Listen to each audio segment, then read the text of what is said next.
Hello everyone, welcome to learning science. आज हम जो है स्टेशनरी वेव्स के बारे में पढ़ेंगे, जिसको स्टैंडिंग वेव्स भी कहा जाता है। जब दो आइडेंटिकल प्रोग्रेसिव वेव ट्रैवल करता है एक मीडियम के थ्रू, लेकिन इन ऑपोजिट डायरेक्शन, और उन दोनों वेव्स का जो वेलोसिटी है वो इक्वल है, तो वो दोनों जो है सुपर इम्पोज हो जाता है और वो जो है एक न्यू टाइप ऑफ वेव बनाता है, जिसको हम कहते हैं स्टेशनरी वेव या स्टैंडिंग वेव। और इन वेव्स को स्टेशनरी वेव इसलिए कहा जाता है क्योंकि स्टेशनरी वेव्स में जो फ्लो ऑफ एनर्जी है वो नहीं होता है। स्टेशनरी वेव्स में नोड्स और एंटी नोड्स प्रेजेंट होता है।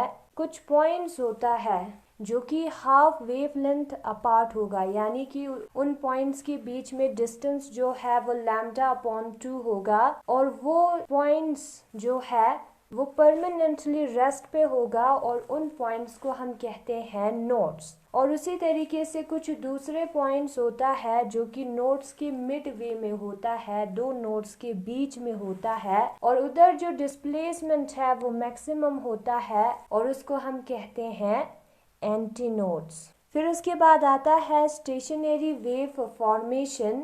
हम कंसिडर करेंगे कि हमारे पास जो है एक वेव है जो कि लेफ्ट टू राइट मूव कर रहा है, और उसका टाइम पीरियड है t, और जो इंसिडेंट वेव है उसको हमने फुल कर्व से यानी कि सॉलिड कर्व से डिनोट किया है, यहाँ पे फिगर में दिखाया है। और जो रिफ्लेक्टेड वेव है, अब ये जो वेव है वो किसी दीवार तक पहुंचेगा, फिर उसके बाद जो है वो रिफ्लेक्ट होके वापस आ जाएगा। वो जो रिफ्लेक्टेड वेव है उसको हमने डॉटेड कर्व से रिप्रेजेंट किया है, जो कि राइट टू लेफ्ट मूव करेगा। जो वेव है वो in the form of peaks और वैली के फॉर्म में वो ट्रैवल करता है।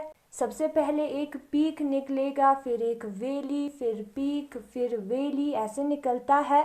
वैसे ही कंटिन्यूसली निकलता जाएगा, एंड जब वो दीवार पे पहुंचेगा तो वो वहां से रिफ्लेक्ट होगा, और जो पीक था वो वैली में कन्वर्ट होगा। यहाँ पे हमें दो टाइप ऑफ वेव देखने को मिलेगा। पहले वाला वेव वो है जो कि दीवार से टकराने से पहले जो वेव आता है वो है, और दूसरा वेव दीवार से टकराने के बाद वाला वेव है, रिफ्लेक्टेड वेव है। अब जो वेव वहां से आ रहा है हमारे डिस्टरबेंस की वजह से मीडियम में, और जो वेव दीवार से टकरा के रिफ्लेक्ट हुआ है, वो दोनों जो है सुपर इम्पोज हो जाता है, एक दूसरे के रास्ते में आ जाता है। एक का पीक आएगा और दूसरे का वैली आएगा, तो वो दोनों जो है अपने इफेक्ट को कैंसिल करेगा। अब एक वेव का पीक आया और जो रिफ्लेक्टेड वेव है उसका भी पीक आया, तो वो दोनों जो है वो अपने इफेक्ट को इंक्रीज करेगा। तो वही दो केसेस होता है। यहाँ पे लिखा है जो प्रिंसिपल ऑफ सुपरपोजिशन है उसके मुताबिक जो रिजल्टेंट डिस्प्लेसमेंट है वो दो वेव्स का जो डिस्प्लेसमेंट है उसके सम के बराबर होगा, उसके प्लस के बराबर होगा। और जो मोड है स्टेशनरी वेव का वो इस चीज पे डिपेंड करता है कि उन दोनों वेव्स के बीच में कितना फेज डिफरेंस है। दोनों वेव जो है साथ में स्टार्ट हुए हैं तो उन दोनों का फेज डिफरेंस 0 होगा। अब टाइम में जब गैप आएगा, यानी कि एक वेव जब आगे निकल के जाएगा और दूसरा वेव उसके बाद आएगा, तो उधर हमें फेज डिफरेंस देखने को मिलेगा, और यही जो फेज डिफरेंस है उस पे डिपेंड होता है स्टेशनरी वेव्स का मोड।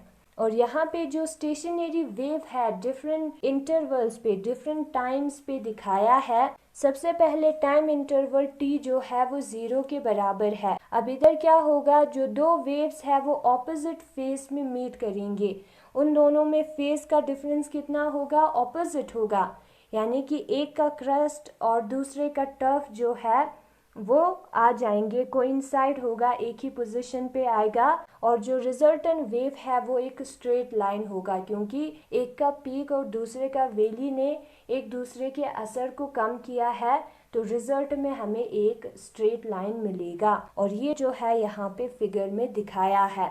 फिर उसके बाद आता है केस बी। केस बी में क्या होता है, केस बी में हम टाइम इंटरवल को कंसिडर करेंगे t/4। अब इधर जो है दोनों वेव जो है डिस्टेंस लैम्डा अपॉन 4 ट्रेवल करेगा और यहाँ पे जो क्रेस्ट है एक वेव का, जो पीक है एक वेव का, वो दूसरे वेव के पीक पे आ जाएगा और एक वेव का जो ट्रव है वो दूसरे वेव के ट्रव पे आ जाएगा और जितने भी पार्टिकल्स है वो अपने एक्सट्रीम पोजीशंस पे क्या करेंगे, मूव करेंगे। और ये जो है यहाँ पे फिगर में दिखाया है, एक का क्रेस्ट आया है, दूसरे का टर्फ आया है, तो रिजल्टन ये जो बड़े सा पीक है और बड़ा सा वैली है वो हमें मिलेगा। पहले वाले केस में जो रिजल्टन है वो एक स्ट्रेट लाइन है। फिर उसके बाद आता है केस थर्ड पे जो टाइम इंटरवल होगा वो होगा t/2 और यहाँ पे जो दोनों वेव है उन दोनों का क्या होगा, डिस्टेंस होगा lambda upon 2 in opposite direction. दोनों वेव जो है distance lambda upon 2 in opposite direction advance करेगा, मूव करेगा। यहाँ पे जो क्रेस्ट है एक वेव का वो दूसरे वेव के ट्रह पे पड़ेगा और एक वेव का जो ट्रह है वो दूसरे वेव के क्रेस्ट पे पड़ेगा और जो रिजल्टेंट 2 वेव्स होगा, जो आंसर में हमें मिलेगा वो होगा स्ट्रेट लाइन, क्योंकि एक का क्रेस्ट और दूसरे का ट्रफ जब आता है तो इफेक्ट जो है वो कैंसिल हो जाता है। तो वो जो है यहाँ पे फिगर में दिखाया है। फिर उसके बाद आता है केस डी में हम कंसिडर करेंगे टाइम इंटरवल को 3t/4। अब यहाँ पे जो वेव है वो distance 3 lambda upon 4 in opposite direction advance होगा।